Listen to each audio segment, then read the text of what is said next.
Welcome back. I'm your host, Greg Lindsay. Our next session is the Maria Diaspora, Lessons from Three Cities. So far, our conversations at Higher Ground have focused on the future, and in some regards, the theoretical. What will we build? Who will move? How will we answer these questions in the future? And our remaining sessions today will focus on the recent past and present, beginning with this one, of course.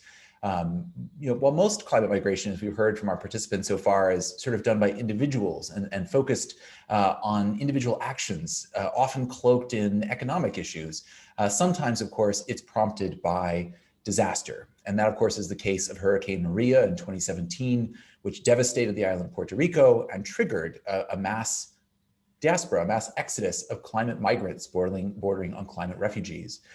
Where they went and who and where they chose, of course, is going to be the focus of this conversation, to really explore the issues in terms of mapping future migrations, and also underscoring that that it's incorrect to think, for example, that people will simply move to the nearest region. This will be a question of traveling by as the crow flies. It, of course, follows logics of kin networks and opportunity that could lead to climate migrations that occur thousands of miles away in the case of Holyoke, Massachusetts, and following logics that are not obvious to the naked eye from afar. So with that, it's our pleasure to host this conversation. I should note, of course, unfortunately, that Mayor Cruz of San Juan, Puerto Rico is not able to join us today. She has been called into an emergency meeting of the mayors of Puerto Rico to address the current crisis, of course, which is the rising number of COVID cases on the island. Mayor Cruz offers her apologies, and she will hopefully be joining us tomorrow at 2 p.m. Eastern for a short discussion about this. But we're very pleased to have Mayor Morse of Holyoke, and a Cruz from the city of Orlando, and our moderator, Fernando Rivera, who is the director of the Puerto Rico Research Hub at the University of Central Florida, who has studied this issue in detail. And so thank you, Fernando, for leading our conversation this afternoon. Absolutely, Greg. Thank you for having me, and I look forward to the panel. Just to begin, in the absence of Mayor Cruz, just to give you sort of a brief overview of pre-Maria Puerto Rico and sort of what some of the situations that were going on. I'm a sociologist, and I've looked at sort of the population movement of Puerto Ricans, specifically to the Orlando area and the Central Florida region. But we know that a lot of Puerto Ricans were leaving the island since 2016 to a place here like Florida and other places throughout the continental United States. So there was some of the economic issues that we've been discussing in the previous talks that sort of led to what happened after Hurricane Maria in terms of the lack of communication, the complete collapse of the electricity system that put residents of the island in a very trying and desperate situation. And that led to a lot of people, the ones that could, left the island and went to places that they knew, that had family, they had kind of like those kin networks, and others that perhaps might not be that familiar. So just to begin the panel and sort of reflect on some of the experiences, I'm going to start with you, Anna, in terms of how was the city of Orlando sort of how it prepare before Hurricane Maria in terms of the growing number of Puerto Ricans? What was the city doing, and sort of what happened after Hurricane Maria as well? And the same question applies to you as well, Major Morse, in terms of in some of the lessons learned, the issue that we need to keep a close eye on the makeup of our populations, right? Because we know that that perhaps this is with the climate change and the issues that might be happening, that might be some of the draws for people that might be escaping from those climate change situations. So with that, I'd leave it up to Anna.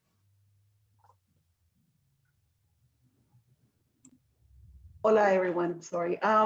In our case, we have been receiving Puerto Ricans for many years in the state of Florida and in the Central Florida region. And even in recent years, because of the economy in Puerto Rico going down and not being able to pay the debt, the huge debt that the island had, lots of Puerto Ricans started moving here. We have a problem, an issue with housing for a long time. And as a matter of fact, like for example, in 2015, the city of Orlando bought these parcels with the hope of developing into housing projects, for example. And as a matter of fact, last week, we the mayor Dyer do the groundbreaking for the last project of housing. So the housing was a huge problem for us because we were getting Puerto Ricans coming, but not in the big amount and in the time when what happened after Maria, because of the huge amount of Puerto Ricans. The numbers, 200,000, 300,000, God knows how many Puerto Ricans we received. It was a lot of them. So it was a huge, huge problem for us to deal with it. And it was our former governor, Rick Scott, he opened the emergency center, we call it the welcoming center, at the Orlando International Airport, where we were receiving the Puerto Ricans that they were coming from the island there, and we were trying to place them in hotels, the majority because of the relationship, the closeness and that we have with Puerto Rico. And not only that, right now we are the #1 state in the United States with the biggest amount of Puerto Ricans, over 1 million. We're #1 now. It used to be New York, now it's here. Lots of the people who came have family members or people that they knew, and they were able to stay with them. But a lot of them didn't have a place to stay. So that was a huge, huge problem for us to deal with at that time. And I'm so, the collaborations started there between the local governments to decide what to do and how to prepare for the future. And that's why I'm mentioning about the parcels that were bought, the projects, the projects that we have been doing groundbreaking on them to develop these places. But I want to say that it was very challenging till the end. Many Puerto Ricans stayed in the state of Florida. Numbers are between 50,000 to 75,000, 70,000. But a lot of them returned to the island. Lots of them returned to the islands, and lots of them also moved to different states. I remember when we were at the welcoming center at the airport, that we received so many Puerto Ricans there. Some people started moving right away, and I remember receiving calls from people who went to your town, Mayor Alex Morse, in Holyoke, and they were calling me and telling, send people here. They have housing here for us. They're helping us a lot. Send people here. So it was shocking. I mean, it was shocking. It was very hard for us to deal with it, but we through collaborations and partnerships with local agencies, with not-for-profit organizations, I mean, and the local government as well. It was tough. So Mayor Morse, if you can reflect a little bit, pre-Hurricane Maria, what were sort of the building blocks that actually led to the response out here, and talk a little bit briefly about the response as well. Great, thank you, and appreciate the opportunity to talk about this work in the city of Holyoke. And just for folks tuning in, Holyoke's a city of about 40,000 people in Western Massachusetts, outside of the city of Springfield, and we actually have the distinction of having the highest population of Puerto Ricans per capita outside the island of Puerto Rico, and we have a long history of Puerto Ricans migrating here from the island, both for work in our mills over the years, farm work in the region and in Western Mass.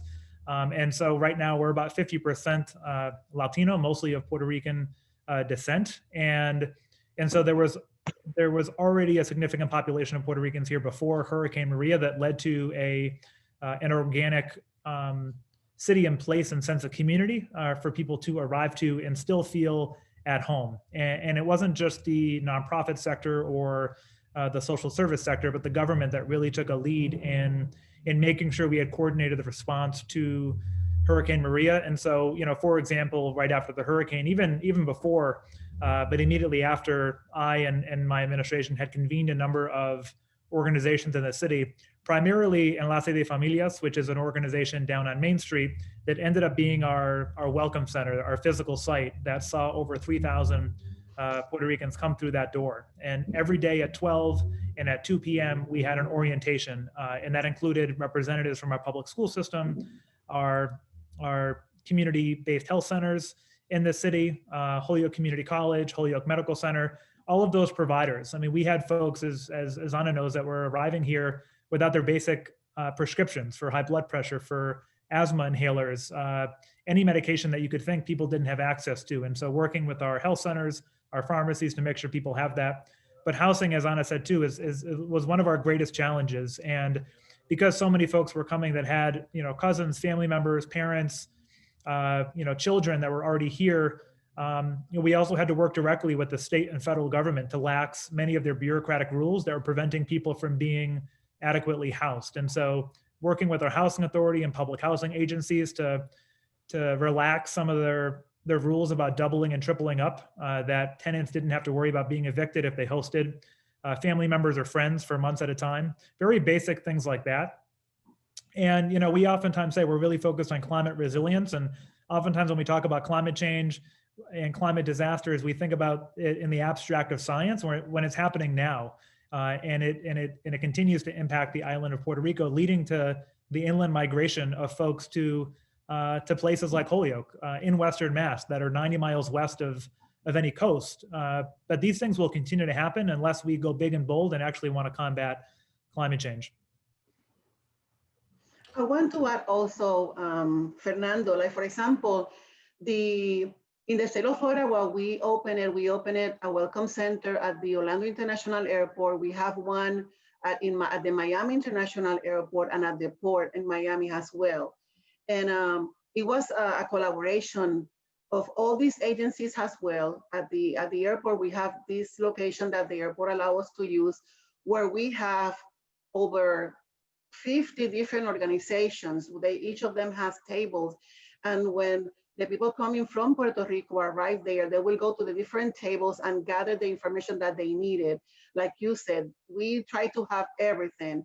And we have there, for example, the Salvation Army, FEMA was there, United Way, City of Orlando, of course, the Department of Education, and we were just providing information and guiding these people to the different, whatever they could find the help, the assistance that they needed.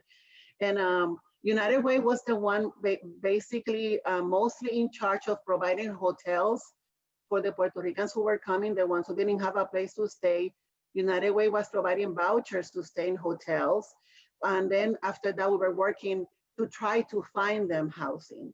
But we were blessed to have the collaborations that we had to be able to help all these people. At the Welcome Center at the airport, I believe over 30,000 people were able to get assistance from us.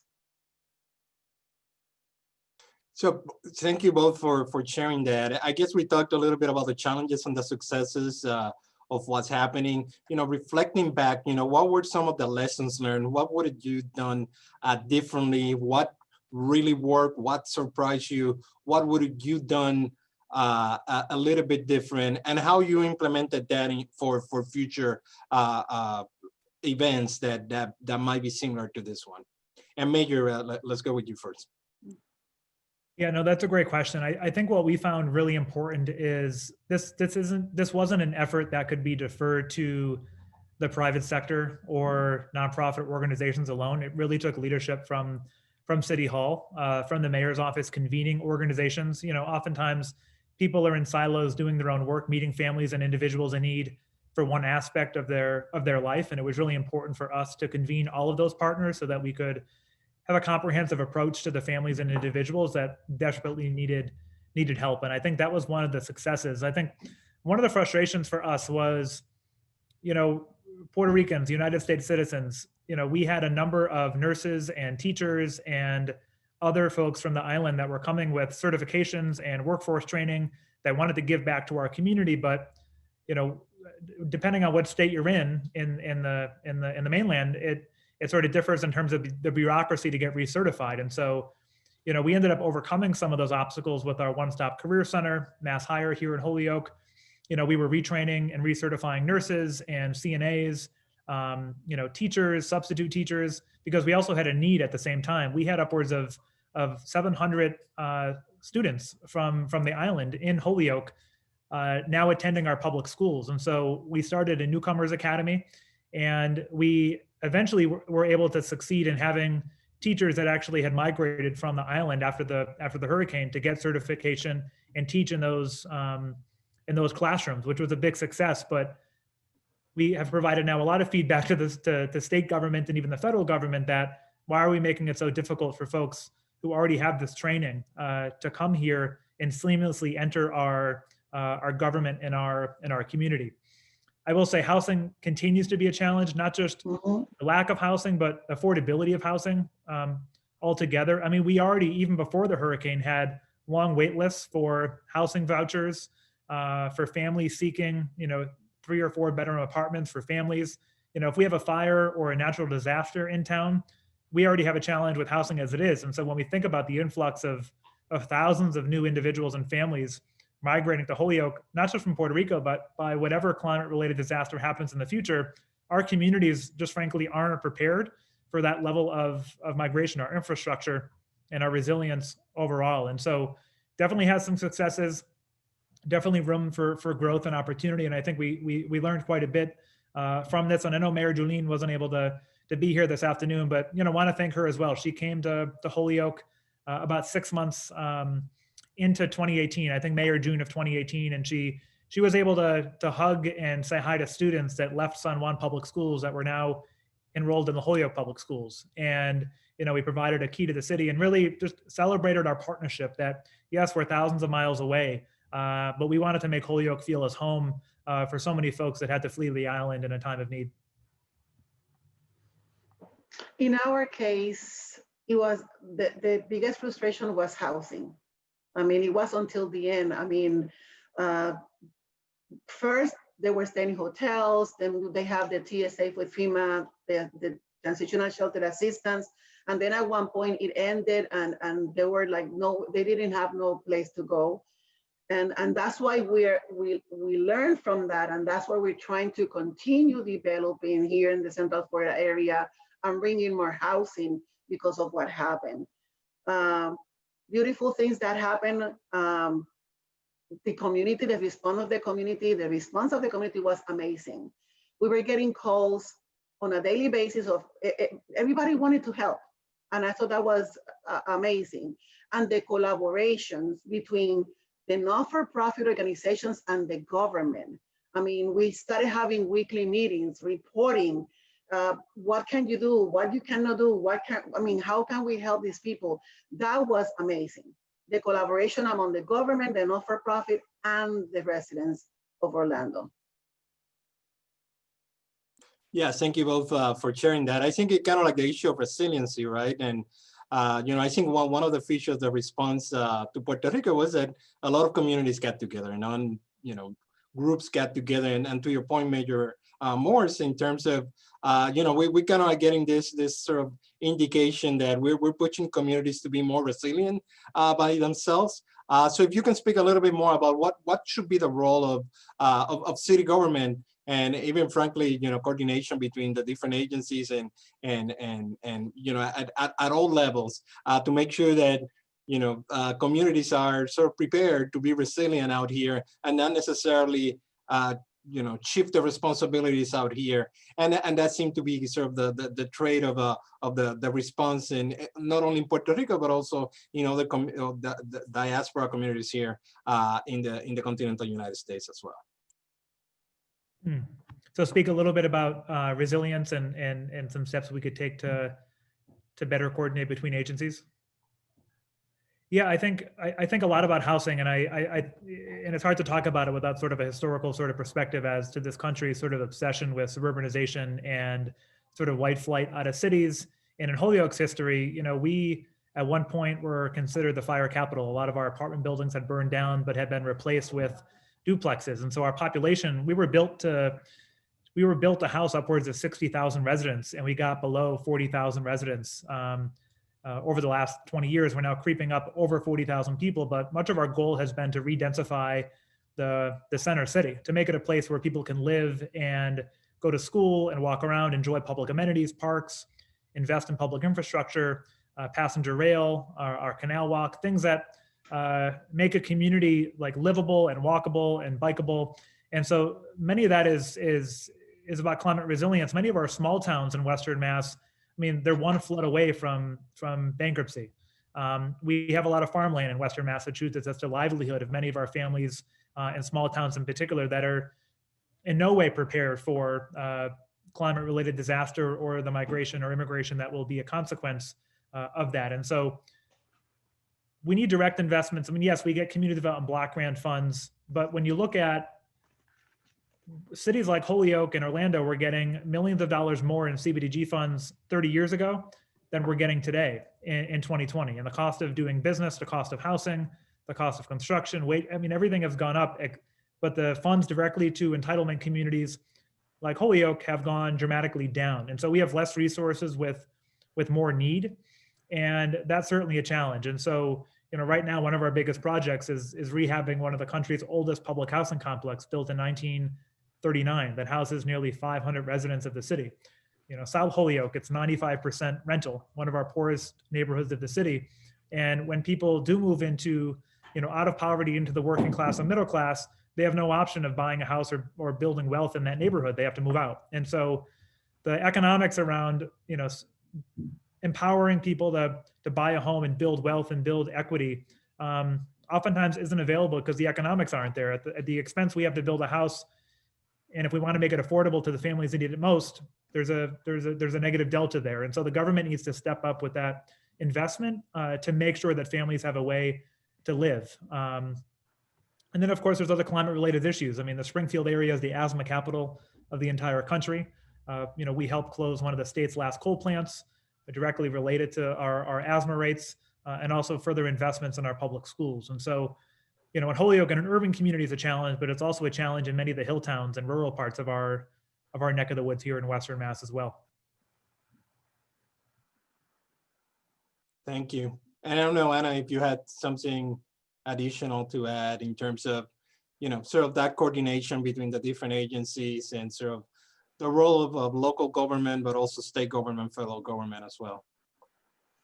I mean, we have here an amazing manager of emergency, who is Mr. Manny Soto, and the city of Orlando planned the welcoming center for the first 30 days, and after that, the state took over. So again, I mean, while I was at the center, at the welcoming center, I want to say that the collaborations, the working together, the wanting to help all these people coming, not only from Puerto Rico, because we have some people from the Virgin Islands as well who arrived there. But we were just all working together to make things easier for them, to try to help them. In our city, for example, Mayor Dyer, we have an office of sustainability and resilience as well, where our goal is to enhance the quality of life of people. And we have our guru there that he's gonna be talking during the conference as well, Mr. Cruz Castro, and he will be able to give more information about that. Yeah, and I want to encourage people. I see that there's a question in the chat, and we'll get to those questions towards the end of our panel. So if you have any questions, just use the chat function, and we can trickle those in. I think another question that I had is sort of, how do you manage the communication with the government of Puerto Rico, different majors in Puerto Rico, and sort of speak of that experience in terms of that? Was this a relationship that started because of the hurricane? Was there a prior relationship? Because we know from previous research that those trust relationships are very important in terms of responding to this crisis out here. So Anna, if you can start in terms of your experience. I don't want to say that we have direct communication with towns or the government, but we were getting tons of calls from the island through the HOLA office, for example. And they were basically from different towns calling us, asking us what we're providing to the people. People who were still need to come here because they needed to leave the island. So they wanted to know exactly what the city of Orlando was offering them. So they were constantly calling us, to a point that the phone number, for example, of the HOLA office was given to the island of Puerto Rico, I want to say, because of the amount of calls. But people were calling us, basically asking us, because some people who were desperate in the beginning, they just came. They just left the island, no water, no electricity, we need to go. emergencies, I mean, health situations, the children, you name it, and they just came. But then after that, people started planning their trip to come here, planning and thinking more careful. I mean, we have to go, let's go there, but let's find out first what are the services available in that town. So we didn't have a direct line of communication, but we're just getting calls from everywhere in the island. Yeah, I would echo what Anna said. It was really people driven. It wasn't necessarily, driven from the top, mayor to mayor communication. I mean, occasional communication with Carmen Julín, and we have a sister city relationship with Salinas, but it was really, I mean, resident to resident. Staff of my office from Comerío, knowing family members from that town, and it was really word of mouth. And at that time, people were just desperate for a community or a city. And similar to what Anna said, I mean, if people are hearing that there's family getting placed or welcomed and housed in Holyoke, how do we get on a plane and get to Holyoke? And in the vast majority of cases, people were already connected, either a friend, a family member, but there were also those rare cases where people arrived without any familial connection here in the community, just, read in the news or from a family friend that they had been in Holyoke and they had a welcome center and orientations and found housing. And so, we were proud to be able to position our city in that way, but it was really just, driven by the people of Puerto Rico themselves and the people that have called Holyoke their home for a long time.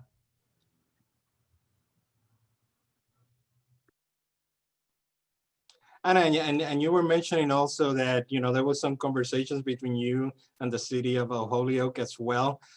So at what point did it become a little bit overwhelming in terms of the response, and what was sort of the lessons learned there in terms of how did you sort of drifted sort of those responsibilities, and sort of did you call for other majors, other cities, or in nonprofit groups, nearby towns, all those type of things? Because there were certainly some challenges out here that, in the absence of preparation, I think is very difficult for any sort of city to really absorb, especially when you have such large demand from all type of services, right? Not only for just basic housing, but education, health, all those type of features. So if you can talk a little bit more about that experience as well, and what were some of those lessons learned, and how did you handle that situation? I want to say that we were blessed to have the Hispanic Office for Local Assistance, the HOLA office, in place. This office was opened by Mayor Dyer 16 years ago. He opened this office because back then he saw that a lot of Latinos moving into the area, a lot of elderly people that they were moving and they were not able to speak the language. So he opened this office to assist the people. The HOLA office, we serve everybody and anybody who comes through our doors. I mean, what we do is basically guide them to the different services. We tell them, they tell us what they need, and we tell them where to go. So for us, because we have the office already established, and we have over 100 partnerships with different organizations in the Central Florida area. So for us, it was easy. I mean, connect them, give them the information because we already have it. So it was not that hard, to be honest with you, because we were prepared, because we already have the office running. We received calls from other states of people from Puerto Rico. They went into Cleveland, they went into Texas, they went to other places. They were asking me, where is an office like yours here? Where's an office like yours here in this state? Where can I find it? And I said, I honestly do not know. I mean, my understanding is in the state of Florida, the HOLA office is the only one in Orlando in the whole state. So because we were established already, we were already an office, I mean, it wasn't that bad, to be honest. I mean, we were able to connect the people with the services they needed.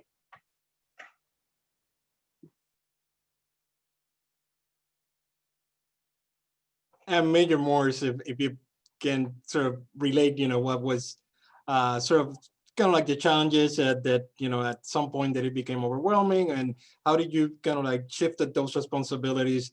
Did you had something similar to the HOLA office that could help you out with, sort of dealing with all the people coming in? Yeah, so we didn't have an equivalent office per se. We have the Office of Community Development, which handles federal grant money or community development block grant money and other funds.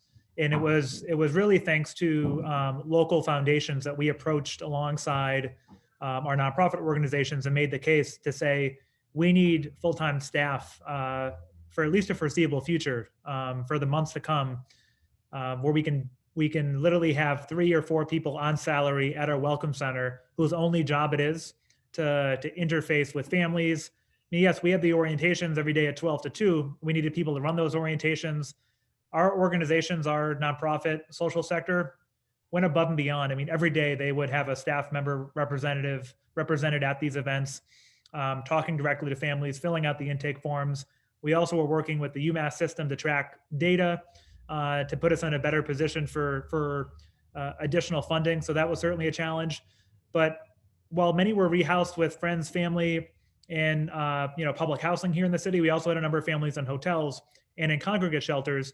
And one of our biggest challenges was every month it seemed, we had to tell families that you only have 3 more weeks in the hotel, and then the money runs out. And so we kept having to appeal directly to the governor's office, our state delegation, our federal delegation, our United States senators. I mean, Senator Warren and Senator Markey went above and beyond, have been some of the best advocates for the island of Puerto Rico and Puerto Ricans here in the mainland and all of Washington. But we still had some challenges in terms of being able to reassure families that they weren't going to be left out on the street. And at the end of the day, we were able to do everything we can to identify funds to make that happen. But in a small city like Holyoke, 40,000 people, much smaller annual budget than bigger cities, it's oftentimes harder for us to find those resources and scale them up. And because we created the Welcome Center model and the orientation model and succeeded, MEMA, Massachusetts Emergency Management, replicated our model and brought it to other gateway cities in the community. And that's another conversation too. It's how do we get many of our white suburban communities to step up and provide housing. And when it comes to zoning and housing construction and housing affordability, you can't just say you're inclusive and want to welcome everybody without actually having a government and investing in infrastructure that welcomes people that don't look like you. Thank you. So I'm going to turn it over to one of the questions out here. So I'm just going to read it out loud. So I'm curious about the panel's view on statehood for the island of Puerto Rico. Will that impact the number of people's need to flee during crisis versus resources, support the city here are able to access and provide?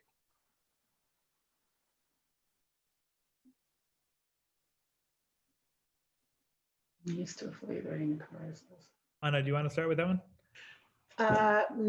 You go ahead, please. Yeah, I mean, I'll just stick to some of the things I mentioned before, and I know statehood is a politically charged topic, and it's not for me as a white American to tell the people of Puerto Rico what form of government they want. I'm a supporter of self-determination, and the people of the island through a fair and integral process should decide that. I think at the end of the day, status quo, independent or a state, the people of Puerto Rico deserve the resources, and I think the federal government in particular needs to forgive the debt, cancel promesa, and take a number of specific things that will actually empower the people of Puerto Rico in a significant way that led to the economic decline and outward migration even before Hurricane Maria. And I think there's many steps as a government that we have taken that have debilitated the island, and we have to be intentional about being a partner in the island's recovery. And I think the same thing. I mean, it is for the people of Puerto Rico to decide what they want to do, but in the sense of helping them, like I said before, when this happened, the community were just asking, how can we help them? I mean, it was just a matter of helping them, no matter from where they were coming from. It could be Puerto Rico, it could be any other place. We were open to help them and assist them. I mean, it's a matter of helping brothers and sisters. Around the world, we're able to help whomever needs the assistance. And I don't think that if they get here, I mean, the statehood of the island will not be anything that we will take in consideration, like to provide them the assistance or not. It will not affect at all. Thank you both. I guess the other question that I have as well in terms of, you know, if you think about what happened with Hurricane Maria, and kind of here in Florida, we had the Hurricane Irma 2 weeks prior to, and we had a little bit of damage, but that tells you how sensitive the issues might be, you know, with different climate change events out here. That, I mean, I was very scared sort of the summer after Hurricane Maria and sort of all the hurricanes that we had this year, whether one was going to hit Puerto Rico and one was going to hit Florida as well. And sort of what would have happened in terms of, you know, when a city become unavailable to provide help because they have to provide the help themselves. So, you know, kind of like looking at these scenarios, you know, any insights or takes of how are your cities and your emergency management response systems sort of accounting for that real possibility of happening in the future? In the city of Orlando, our emergency management center, the center that we have and the manager that we have, who is an amazing gentleman. I mean, we are in constant training. We are constantly going to training. We're in constantly getting the best equipment, the best of everything in order for us to be prepared. So I want to say we are very proactive because we know that we're in Florida. We're gonna get the hurricanes, okay? So we know that already. So we try to be, you know, up to par of for everything, the technology. I mean, getting the right people to do the right thing. I mean, we kind of try to be prepared all the time.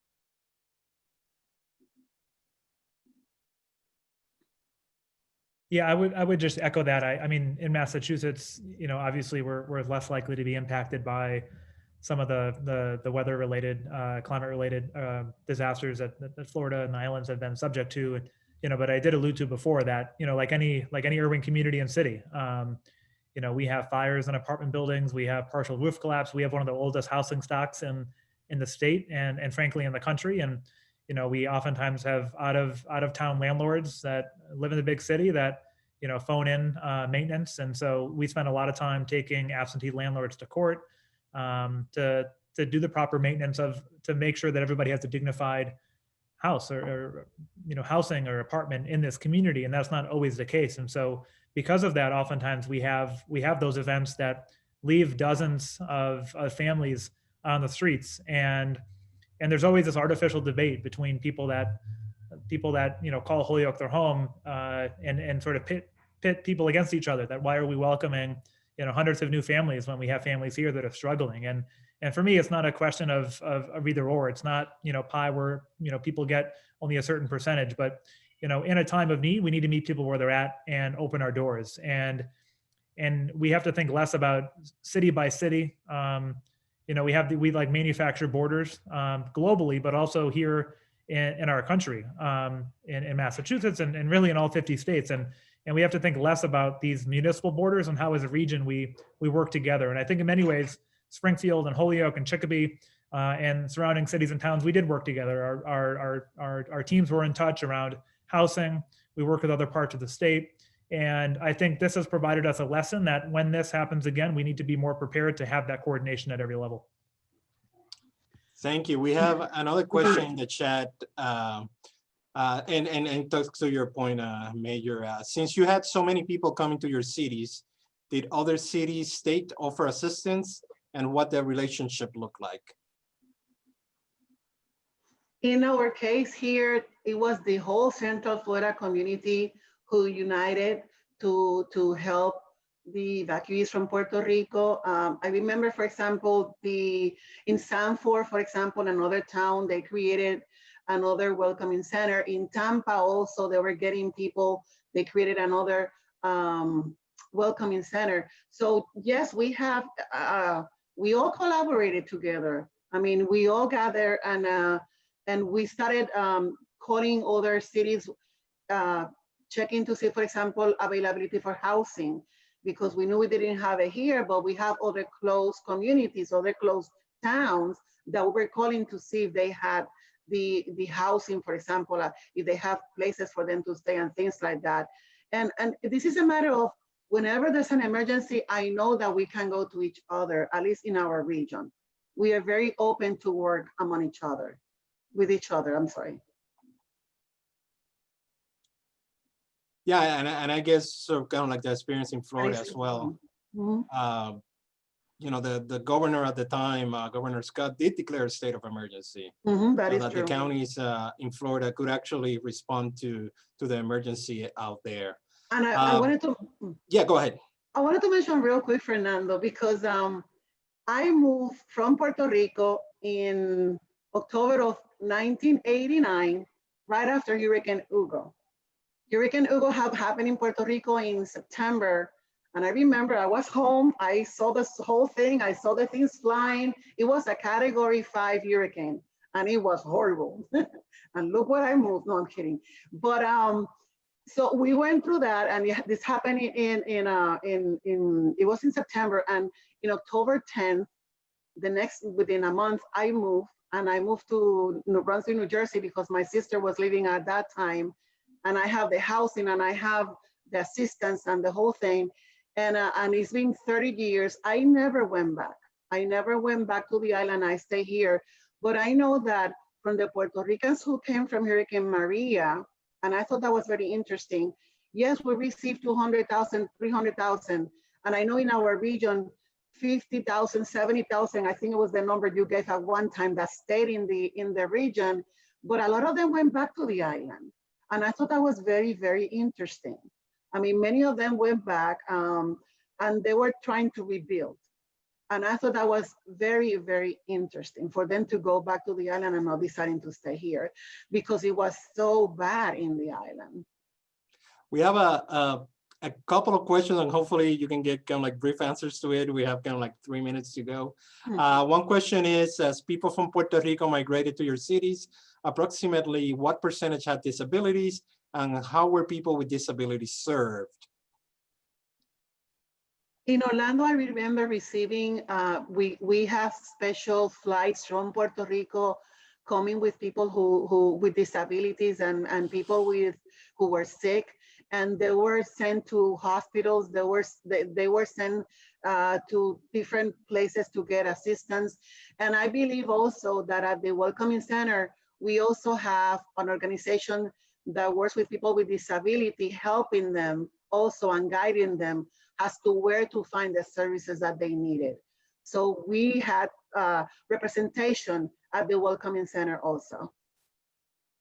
Yeah, I would echo that as well. I don't know the exact percentage, but certainly had folks with disabilities that were identified and connected to the appropriate services, and oftentimes, given preference when it came to housing accommodations and connecting to sort of the medical and healthcare infrastructure that we have here in the area. And as much information we could gather about people and families beforehand, we tried to get that information before they arrived at the Welcome Center to make sure that we had the appropriate response team there when they arrived. And this is the last question. From personal communication with the Puerto Rico diaspora, over 60% from Puerto Rico prefer to return in conditions on the island are amenable. My diaspora networks provide means of implementation in making the island more resilient. Having a better functioning economy underpinned by SMEs instead of a model propped up by tax break after tax break to large corporate locating there might enable better recovery and migration management post-disaster. So quickly, if you want to respond to it before we close the panel. I know it's a long-winded question, but. My diaspora networks. The question here, maybe my diaspora networks provide means of implementation in making the island more resilient. I'm guessing my answer to that will be, I mean, I know that right after the Hurricane Maria, the diaspora here in the States were very concerned about what happened. I mean, we all have family members. We know somebody who is from Puerto Rico. I mean, we have that relationship with the island. And we were just, like I said before, we were trying to assess the best way that we could. Yeah, no, I think it's an interesting question and insight, and I don't know all the particulars about the tax breaks. I do think government in particular needs to be needs to be the one taking the initiative. And I oftentimes say with big, challenges here in the country, our healthcare system, for example, is charity driven when it should be government driven, and we need to be able to allocate funds that actually will sort of support a recovery and not just rely on individuals that are well intentioned. That government needs to step up and make the investment. It shouldn't be just tax breaks. Particularly in the middle of this pandemic, I'm a supporter of a universal, basic guaranteed income for families as well. It seems like our priority is bailing out corporations and providing tax cuts, and not necessarily bailing out everyday people that can't afford their medication and housing and rent and so on and so forth. Well, thank you so much to the panelists. I'm going to turn it over to Greg to close out the panel.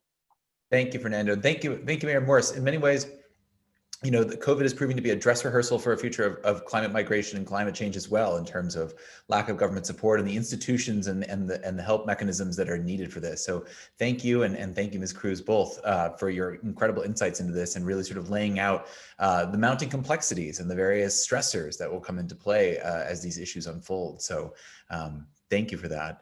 And thank you, Fernando, for moderating. And of course, thank you all to our attendees for joining us. We're going to resume in just a few minutes for our final session of the day, speaking with starring Director of Resilience over City of Orlando, Chris Castro, who's going to lead a whole discussion on what Central Florida is doing going forward to basically learn the lessons of Maria and prepare for greater resilience. So we'll see you over there. Thank you all so much. Thank you. Thank you.